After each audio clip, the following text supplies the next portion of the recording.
नमस्कार, AB star news देख रहे हैं आप और उत्तराखंड की खबरों के खास बुलेटिन हमारी देवभूमि लेकर हाजिर हूं मैं आपके साथ सोहन सिंह। लोकसभा चुनाव को लेकर गहमा गहमी तेज हो गई है। लोकसभा चुनाव के लिए बीजेपी ने उत्तराखंड की 5 सीटों पर उम्मीदवारों के नाम का ऐलान कर दिया है। वहीं कांग्रेस पार्टी ने अभी 3 ही उम्मीदवारों के नाम की घोषणा की है। कांग्रेस हरिद्वार और नैनीताल लोकसभा सीट से जिताऊ उम्मीदवार की तलाश कर रही है। इस बीच बीजेपी प्रदेश महामंत्री खिलेंद्र चौधरी ने कांग्रेस पर तंज कसा है। उन्होंने कहा कि कांग्रेस के पास कोई जिताऊ कैंडिडेट नहीं है और कांग्रेस विपक्ष की भूमिका भी नहीं निभा पा रही है। खिलेंद्र चौधरी ने कहा कि पहले कांग्रेस के नेता दिल्ली टिकट के लिए जाते थे, लेकिन अब कांग्रेस के नेता टिकट न लेने के लिए दिल्ली की दौड़ लगा रहे हैं। कांग्रेस की बात है तो मैं समझता हूं कि कांग्रेस विपक्ष की भूमिका भी नहीं निभा पा रही है। कांग्रेस के नेतागण जो दिल्ली जाते थे पहले टिकट के लिए, अब वो दिल्ली जा रहे हैं कि टिकट ना लें। उन्हें लगता है कि हम हार की स्थिति में है, क्योंकि भारतीय जनता पार्टी चुनाव में बहुत आगे निकल चुकी है और चुनाव की दृष्टि से भारतीय जनता पार्टी की पांचों सीटों।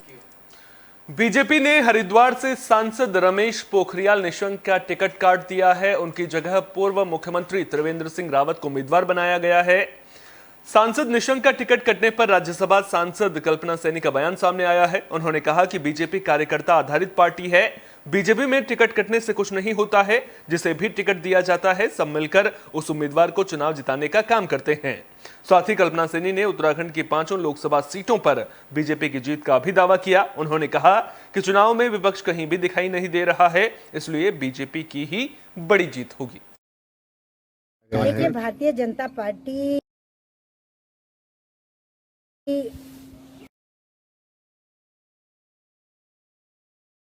कार्यकर्ता बेस्ड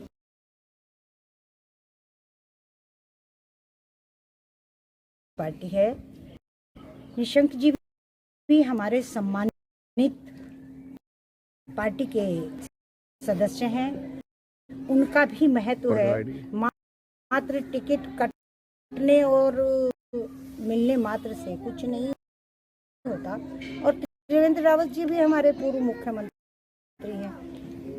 रमेश पोखरियाल निशंक जी भी हमारे पूर्व मुख्यमंत्री थे।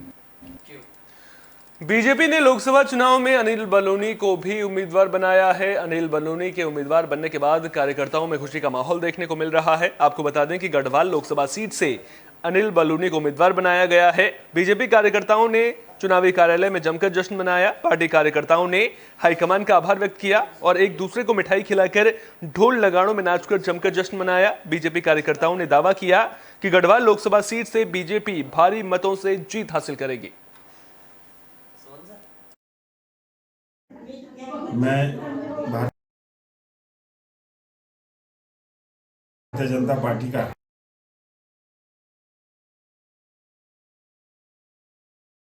एक कार्यकर्ता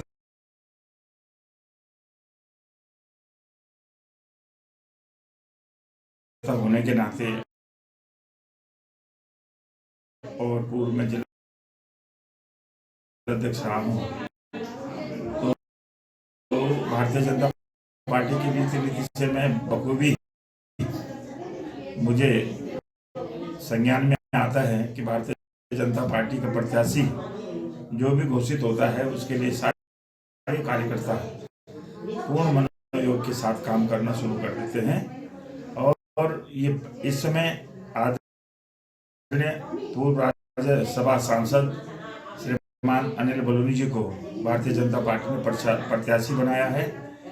तो निश्चित रूप से सभी क्षेत्रीय जनता और हमारे विधानसभा के जो जितने भी जनमानस है, सभी में एक हर्ष का माहौल बना है, खुशी का माहौल बना है कल से कि हमें एक प्रत्याशी मिला है। और ऐसा प्रत्याशी मिला है जो राष्ट्रीय नेतृत्व के साथ बहुत सालों से जो है काम में है और पूर्व में कई पदों पर काम कर चुके हैं। तो निश्चित रूप से खुशी का विषय है।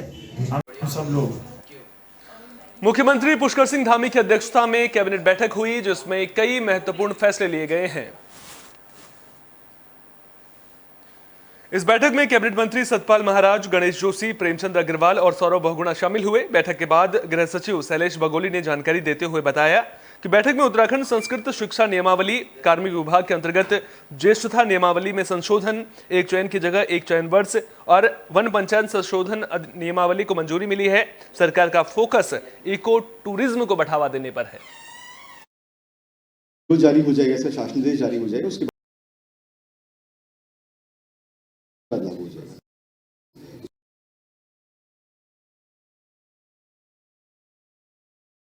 एक हमारी ये वन पंचायत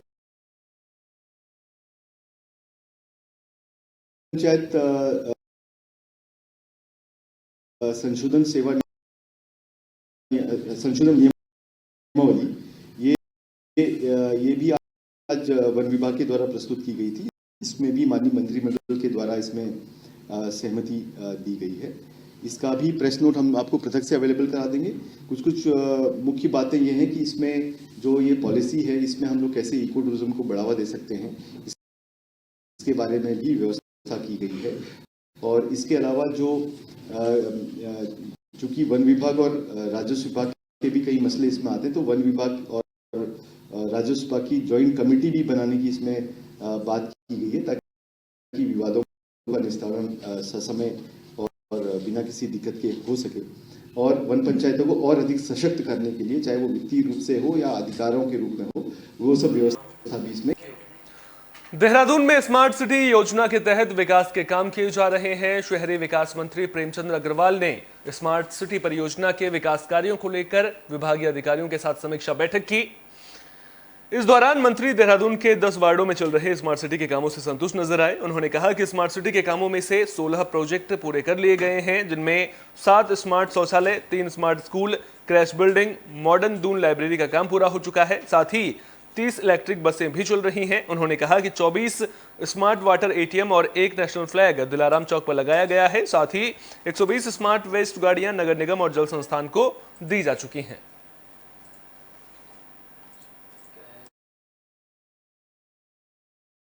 देखिए, आप जानते हैं स्मार्ट सिटी का काम जिस प्रकार से हमारे यहाँ चल रहा था, और मैं बहुत इस बात को लेकर संतुष्ट भी हूँ और आश्वस्त भी हूँ।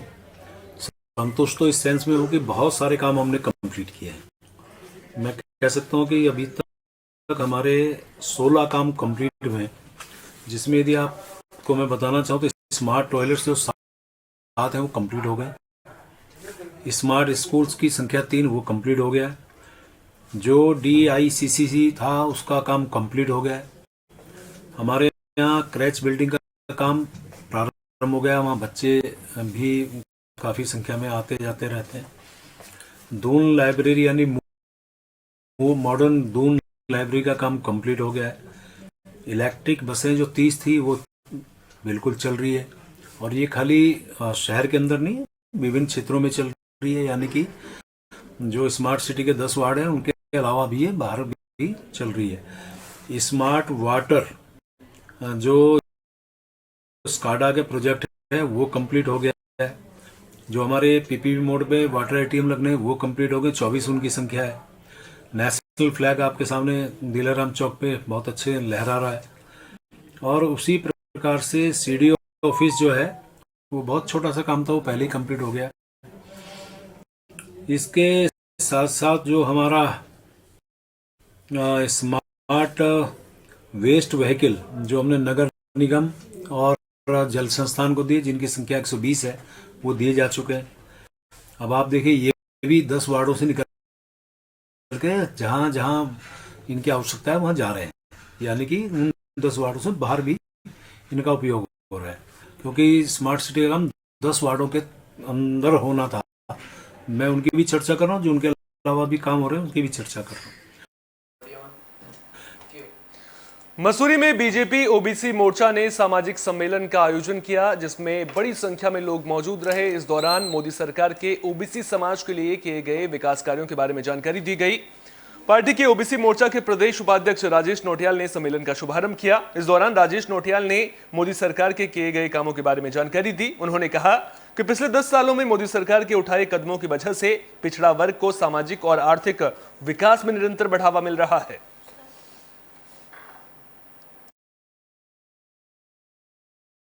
विधानसभाओं में कार्यक्रम चल रहे हैं और जनता की मांग है और समय है। जो ओबीसी वर्ग है और हमारे प्रधानमंत्री ओबीसी वर्ग से आते हैं और ओबीसी वर्ग के लिए कितना कार्य हो रहा है पूरे देश में। ये जो 10 साल का जो कार्य हुआ है पिछले 70 सालों में नहीं हुआ ये कार्य, और जनता भी जान रही है और देख रही है। विपक्ष कुछ भी कहे, विपक्ष क्या है ये तो विपक्ष जनता जानती है। तो इसलिए कुछ नहीं, 5 सीटें भाजपा को मिलेगी और बहुत अच्छे अंतरों से विजय होगी और 400 पार का नारा जो मोदी जी ने दिया वो बिल्कुल सत्य, 100% सत्य साबित होगा। पूरे देश के अंदर भारतीय जनता पार्टी ने ओबीसी मोर्चे को सामाजिक सम्मेलन करने की जिम्मेदारी दी है और हर विधानसभा में, हर मंडलों में, और उद्देश्य केवल एक है कि ओबीसी समाज को भारतीय जनता पार्टी से जोड़ना और ओबीसी समाज के लिए जो भारत की सरकार ने, प्रदेश की सरकार के जो काम है वो लोगों के बीच में बताना। मुझे कहते हुए बहुत हर्ष हो रहा है कि देश के अंदर ओबीसी समाज लगातार उत्थान कर रहा है और सब लोग, प्रदेश की सरकार भी ओबीसी समाज के लिए काम कर रही है। और मैं कह सकता हूं कि उत्तराखंड के अंदर, राष्ट्र के अंदर ओबीसी समाज एक तरफा भारतीय जनता पार्टी को मतदान करने का निर्णय ले रहा है। उत्तराखंड की पांचों लोकसभा हम बहुत बड़े अंतर से, 5 लाख के अंतर से जीतने जा रहे हैं। एक तरफा समर्थन है, एक तरफा जनभावना है और मोदी जी के प्रति अगाध प्रेम है, अथाह प्रेम है लोगों के अंदर। लोग मोदी जी को और भाजपा को वोट देना चाहते हैं। आप सब ने देश के अंदर उनकी स्थिति देख ली, इंडी जो उनका गठबंधन, उसकी स्थिति देख ली। उस गठबंधन खटीमा में आंगनबाड़ी कार्यकर्ताओं ने एसडीएम से मुलाकात की है। आंगनबाड़ी कार्यकर्ताओं ने एसडीएम से उन्हें बीएलओ के काम से मुक्त करने की मांग की है। वहीं एसडीएम ने लोकसभा चुनाव के मद्देनजर बीएलओ का काम करने के लिए आंगनबाड़ी कार्यकर्ताओं से सहयोग की अपील की। दरअसल आंगनबाड़ी कार्यकर्ताओं का कहना है कि विभागीय काम ज्यादा होने की वजह से वे बीएलओ का काम करने में सक्षम नहीं हैं, इसलिए उन्हें बीएलओ के काम से मुक्त किया जाए। आंगनबाड़ी कार्यकर्ताओं ने कहा कि 18,000 रुपए मासिक वेतन समेत कई मांगों को लेकर पहले से ही वे आंदोलन कर रही हैं। एसडीएम ने बताया कि आंगनबाड़ी कार्यकर्ताओं की मांगों से जुड़े सभी ज्ञापन सीएम धामी को भेज दिए गए हैं। निर्वाचन आयोग की ड्यूटी के संबंध में ज्ञापन देने आए हैं और हम चाहते हैं कि हम सभी आंगनबाड़ी वर्कर आज रिजाइन दे रहे हैं कि हम बीएलओ की ड्यूटी निर्वाचन आयोग में नहीं करेंगे। हमारी मांगे तो शासन से एक महीने से चल रही हैं कि हम लोगों को राज्य कर्मचारी घोषित करें। अगर राज्य कर्मचारी घोषित नहीं कर पा रहे हैं तो पर डे का 600 रुपये मानदेय दें, जिससे हमारी आजीविका चल सके। अगर सरकारी कर्मचारी नहीं घोषित कर सकते हैं तो हमारी आजीविका ही हमें दे दें, कम से कम 18,000 हमारा मानदेय कर दें। हमारी आंगनबाड़ी कार्यकर्ता यहाँ पर आई थी। पूर्व में इनके द्वारा कुछ ज्ञापन दिए गए थे माननीय मुख्यमंत्री जी को, जो हमने उचित माध्यम से पहुँचा दिए थे और पुनः इनके द्वारा कहा जा रहा है कि इनको जो मानदेय दिया जा रहा है उसमें वो काफ़ी कम है, उसको बढ़ाया जाए। देखिए, शासन स्तर का मामला है, हम उचित माध्यम से इसको माननीय मुख्यमंत्री जी को पहुंचा देंगे। शिरोमणि प्रबंधक कमेटी अमृतसर हरिद्वार में गुरुद्वारे के पुनर्निर्माण की मांग कर रहा है। मामले को लेकर उत्तराखंड हाईकोर्ट में सुनवाई हुई। बता दें कि हरिद्वार में हर की पैड़ी के पास ज्ञान गोदड़ी में गुरुद्वारे के पुनर्निर्माण की मांग की गई है। इस दौरान कोर्ट की खंडपीठ ने शिरोमणि कमेटी अमृतसर, नगर निगम हरिद्वार और राज्य सरकार से 2 हफ्तों के भीतर स्थिति स्पष्ट करने को कहा है। मामले में अगली सुनवाई 2 हफ्ते के बाद होगी। शिरोमणि प्रबंधक कमेटी अमृतसर द्वारा ये याचिका दायर करी गई थी माननीय उच्च न्यायालय नैनीताल में। इसमें मुख्य रूप से हमने जनहित याचिका में ये कहा है कि गुरुद्वारा ज्ञान गोदड़ी जो हरिद्वार में हर की पौड़ी के समीप था, जहाँ गुरु नानक देव जी आए और उन्होंने कुछ शिक्षाएं दी। वो गुरुद्वारा कहीं ना कहीं किसी वजह से सिखों से वहाँ पे गुरु ग्रंथ साहब का प्रकाश होता था उस जगह पे, वो सिखों से जगह जो है वो ले ली गई। वो सारी चीज़ों को देखते हुए एक ग्रेट रिसेंटमेंट है अमंग दी सिख कम्युनिटी। ये डिमांड जो है कि वहाँ पे दोबारा से एक गुरुद्वारा इस्टेब्लिश करने की अनुमति दी जाए। एविडेंसेस हैं, फोटोग्राफ्स हैं और पुराने स्क्रिप्चर्स हैं, राइटिंग्स हैं, गुरु ग्रंथ साहिब जी में है, और भी जो मतलब सिख इतिहास की हम बात करें या और भी जो स्कॉलर्स हैं, उन्होंने कहीं ना कहीं ये चीज़ दर्ज करी है अपनी बात में कि वहाँ गुरु नानक देव जी गए थे। ये सारी चीज़ों को लेते हुए जो हमारी सुप्रीम बॉडी है, शिरोमणि प्रबंधक कमेटी अमृतसर, उनके द्वारा यहाँ पे एक जनहित याचिका दायर की गई और उस याचिका में यही सारी चीज़ों की जो है कंप्लेंट करी गई। उसका कॉग्निजेंस लेते हुए आज कोर्ट ने नोटिस ऑफ मोशन जारी किया है और पक्षकारों को कहा है कि इस बारे में कोर्ट को। बुलेटिन के आखिर में बात मसूरी की, जहां जॉर्ज एवरेस्ट से संचालित होने वाली हेली सेवा कंपनी के खिलाफ मुकदमा दर्ज कर लिया गया है। आरोप है कि हेली सेवा कंपनी ने George Everest wild life sanctuary और विनोग हिल के ऊपर से हेली सेवा का संचालन करने के लिए वन विभाग से इजाजत नहीं ली है, जिसका खुलासा आरटीआई के जरिए हुआ है। वन विभाग ने हेली सेवा कंपनी के खिलाफ मुकदमा दर्ज करा दिया है। विगत दिनों में ये प्रकरण हमारे संज्ञान में आया था कि जो हेली कंपनी है वो बिना अनुमति के बिनॉग वाइल्ड लाइफ सेंचुरी के ऊपर से हेलीकॉप्टर उड़ाया गया है। उसकी जांच कराई गई और जांच के बाद जो है जो संबंधित वन क्षेत्राधिकारी हैं, उन्होंने वाइल्ड लाइफ एक्ट में एक केस जो संबंधित कंपनी है उनके खिलाफ दर्ज किया गया है। संबंधित कंपनी को हमारे द्वारा नोटिस दिया गया है, उनसे उनकी फ्लाइट डिटेल्स मांगी गई हैं और ये भी बताया गया है कि इस क्षेत्र में अगर उनको बिनॉग सेंचुरी के ऊपर से हेलीकॉप्टर का संचालन नियमित रूप से करना है तो उसके लिए उनको चीफ वाइल्ड लाइफ वार्डन की अनुमति जो है वो लेनी पड़ेगी। अभी जो हेलीकॉप्टर कंपनी है उसके द्वारा हमें लिखित में दिया गया है कि हम बिनॉग वाइल्ड लाइफ सेंचुरी के ऊपर से हेली सेवा को नहीं संचालित करेंगे और हमने उनको एक लीगल। उत्तराखंड की खबरों के खास बुलेटिन हमारी देवभूमि में फिलहाल इतना ही। अपना बहुत बहुत ख्याल रखिए। देश और दुनिया की तमाम अहम खबरों के लिए देखते रहिए AB स्टार न्यूज।